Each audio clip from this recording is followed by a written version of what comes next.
Hi, I'm Sally Holland. I'm the Children's Commissioner for Wales, and it's my job to safeguard and promote children's rights, and that's their rights to grow up healthy, happy and safe, and to be involved and listened to. And I've been really excited today, my visit to Llaned's offices and Hook Primary School, to hear about how children have been enabled through Llaned's work to influence and be listened to as part of their community, and their engagement with Hook Community Council is really exciting to hear about, and I can't wait to hear more in the future about what difference their involvement has made to the community of Hook in Pembrokeshire.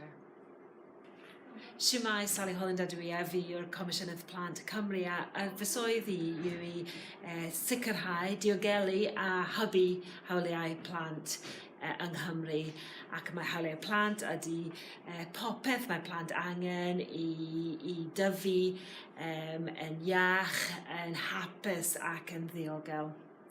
A dwi wedi bod yn hapus iawn heddi i glywed am y gwaith mae Llaned wedi gwneud yn y gymuned o Hook yn Sir Benfro gyda phlant yn yr ysgol yn Hook.